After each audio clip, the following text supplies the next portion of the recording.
New statistics show that the divorce rate in the US has skyrocketed during the pandemic. A 34% increase was recorded between the months of March and June this year compared to 2019. Additionally, 31% of couples said that the pandemic had caused irreparable damage to their relationships. I, for one, can totally empathize with that feeling. One of the highlights of my summer was bursting into tears when our marital counselor told me that I interrupt a lot during one of our sessions. The funny thing is, I've been working on active listening for years. Clearly, being sequestered at home with a 2-day supply of toilet paper and anxiety to last you the whole week does not bring out the best in people. It was hard. I had to consciously remind myself that the love, partnership, security, and intimacy is worth the sacrifice, sometimes pain, and the persistence that it takes to keep a marriage afloat. And trust me, persistence is not my forte. But after years and years of watching people fail and thrive, grieve and rejoice, I can say without the shadow of a doubt that the laughs are so much louder when shared with someone you love, and the tears much drier when there is someone there to embrace you. The question is, how do we create an environment where we can actually find that refuge in one another? I believe the answer is really simple. Radical, unconditional love. As a communication professional, my research revolves in interpersonal communication with an emphasis in intercultural marriage. And some of the things that I want to share are key findings for me. 1, our idea of independence and self-sufficiency is really harming our relationships.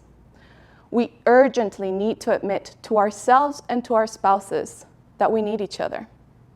And not just that, but accept that it is not weakness to do so.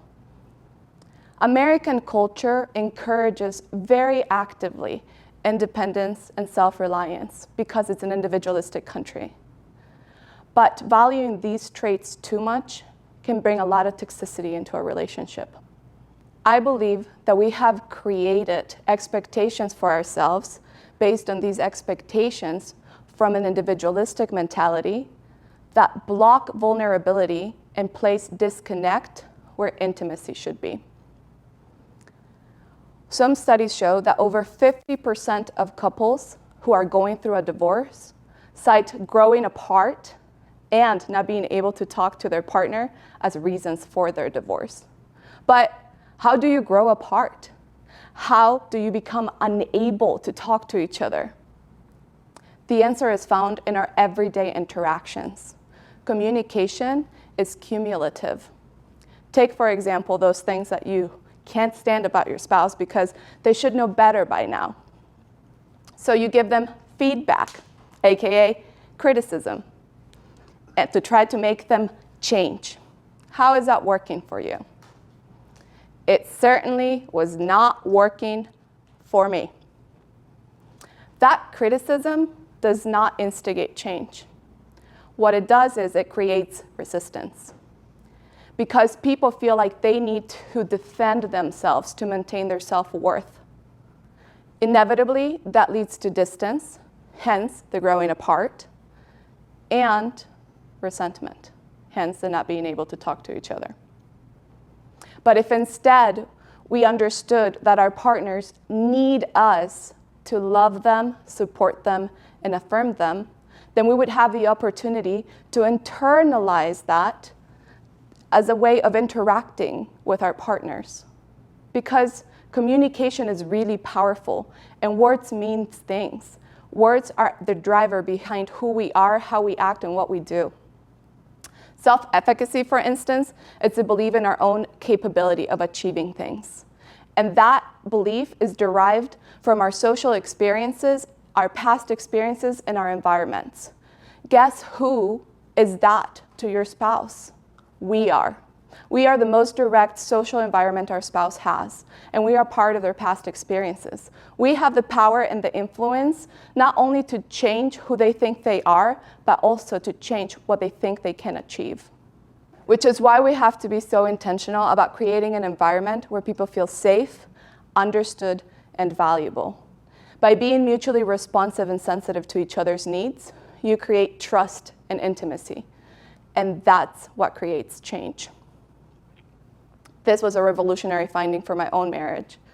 Our relationship changed drastically when we figured this out.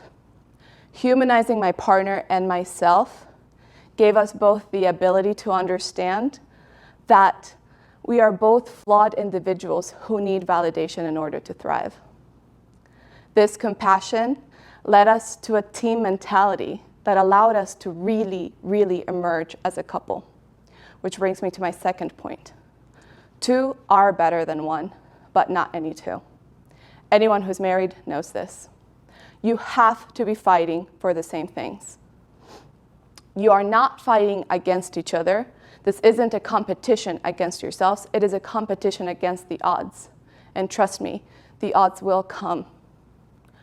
Couples need to make sure that they're constantly calibrating their needs, affections, validations, and expectations of each other to make sure that they're working together toward a goal and toward a mission, and keep each other accountable in the process.